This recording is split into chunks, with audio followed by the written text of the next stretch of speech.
Halo, selamat malam. Bertemu lagi di dalam channel Momulisun. Malam ini saya akan bercerita tentang satu pengalaman saya ketika saya masih berada di tahun 4 dan pada ketika itu saya bersekolah di Sekolah Kebangsaan Ki Bobok Pitas. Cerita seram yang saya ceritakan pada malam ini ialah mengenai barau.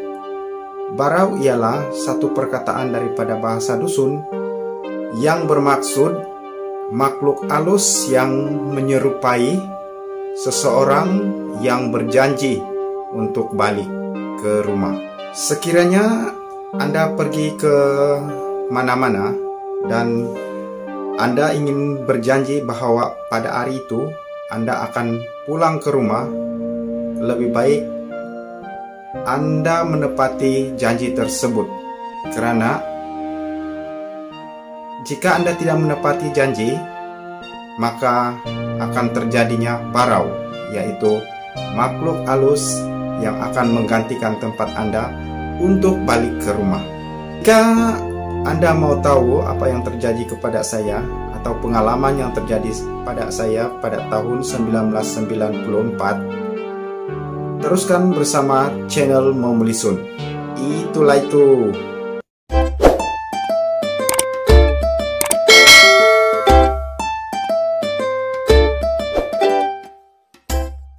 Pada tahun 1994, saya ketika itu berada dalam darjah 5 dan ketika itu saya berumur 10 tahun. Dan saya sedang bersekolah di SK Ki Bobok Pitas. Kejadian seram yang saya maksudkan ini terjadi kepada saya, dan ini adalah kejadian seram yang bukan rekaan dan bukan juga cerita yang direka-reka, tetapi ini adalah cerita benar yang terjadi kepada saya. Kejadian ini terjadi apabila kedua ibu bapak saya pergi ke rumah nenek saya yang kira-kira jaraknya dari rumah kami ialah lebih kurang dalam 2 batu jauhnya.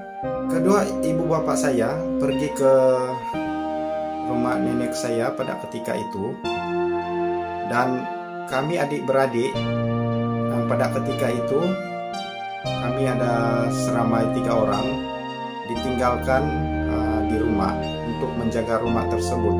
Nah, takut-takut kalau ada pencuri yang masuk atau apa-apa kejadian yang tidak diingini terjadi. Kedua ibu bapak saya berjanji kepada kami bahwa pada hari itu mereka akan pulang pada waktu petang. Kira-kira sekitar jam 6 petang mereka berjanji akan balik ke rumah. Saya dengan tanpa banyak soal pada ketika itu mengiyakan dan kami bersetuju untuk tinggal di rumah. Ibu bapak kami, kalau mereka sudah berjanji, pasti mereka akan balik seperti yang mereka janjikan. Kami menunggu ibu bapak kami untuk balik pada hari itu, tetapi apabila jam sudah menunjukkan jam 6 petang, kelibat kedua ibu bapak kami masih belum kelihatan. Dan saya pada ketika itu tidak mengesyaki sebarang tanda-tanda bahwa mereka tidak akan balik, karena mereka sudah berjanji kepada kami bahwa sebelum malam mereka akan balik ke rumah. Apabila hari mulai gelap, kami adik-beradik semua pun masuk ke dalam rumah.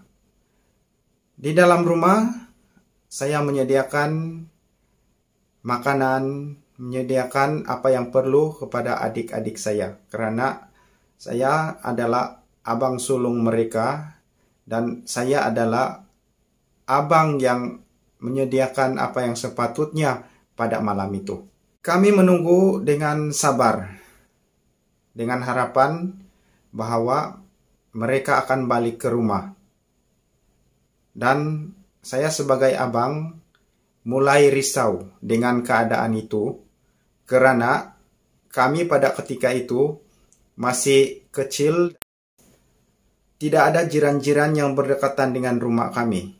Jiran yang paling dekat sekali di rumah kami ialah kira-kira jaraknya lebih kurang 1 kilometer dari rumah kami.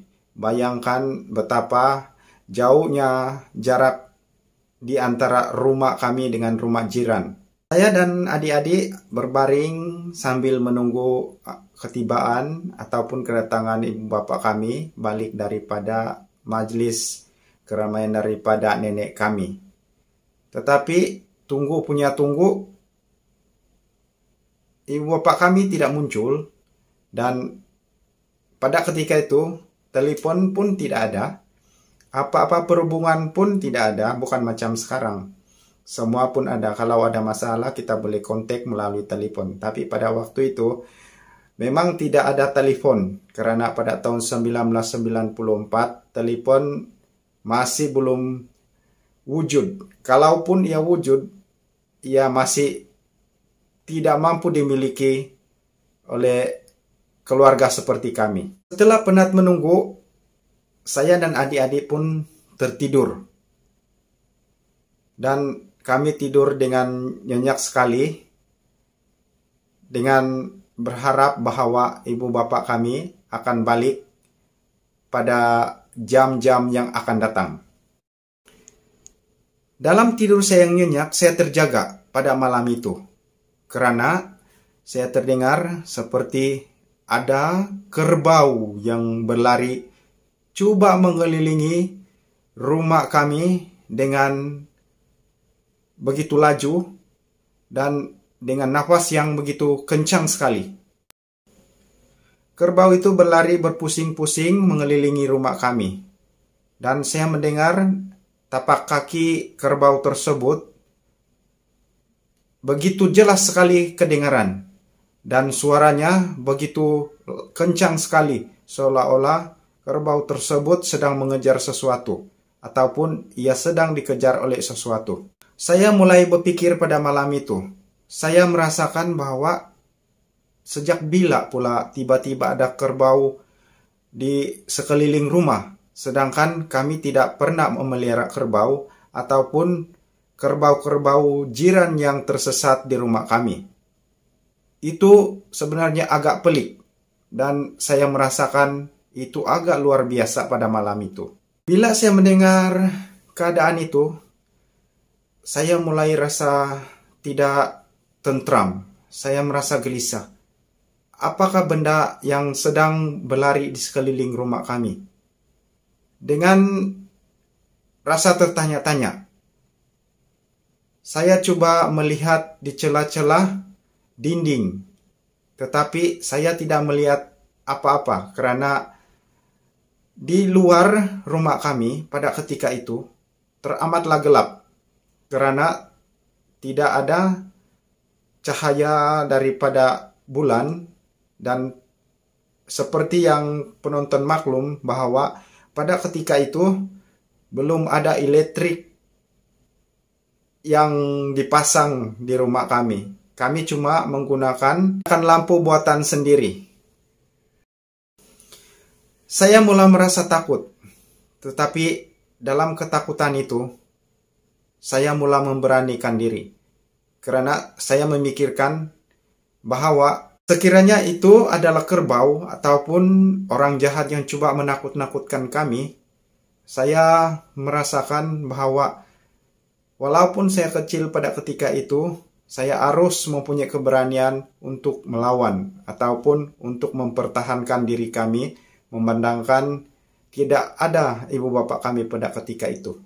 Dalam keadaan yang genting itu dan amat menakutkan, saya mulai teringat kata-kata orang tua, bahwa sebelum ini mereka mengatakan cerita tersebut yang jika ada seseorang yang berjanji pada hari tersebut dan dia tidak balik, ada kemungkinan bahwa makhluk halus akan datang untuk menggantikan mereka.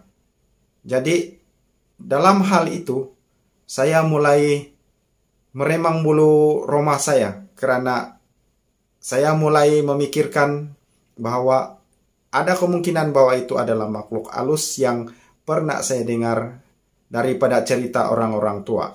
Dengan keberanian yang sedikit, saya bangun dari tempat tidur.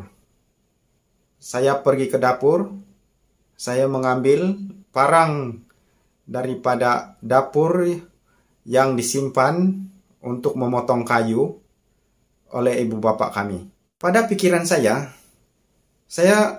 mengambil parang tersebut sebagai senjata untuk mempertahankan diri sekiranya ada apa-apa yang terjadi ataupun sekiranya ada orang jahat yang ingin merompak kami.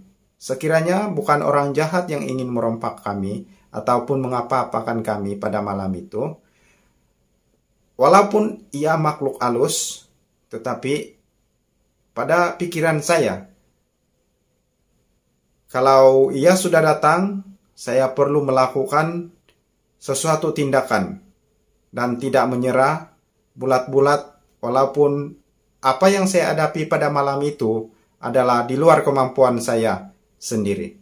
Saya berjalan ke arah pintu dan saya membuka pintu perlahan-lahan dan melihat apakah yang terjadi di luar ataupun apakah sosok benda yang berlari yang mengelilingi rumah kami dengan begitu laju dan begitu kuat derupan tapak kaki yang saya dengar dari dalam rumah.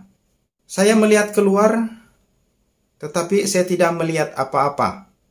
Bila saya melihat keluar, bunyi itu berhenti seketika. Dan apabila saya masuk semula ke dalam rumah dan mengunci pintu, bunyi itu berulang lagi.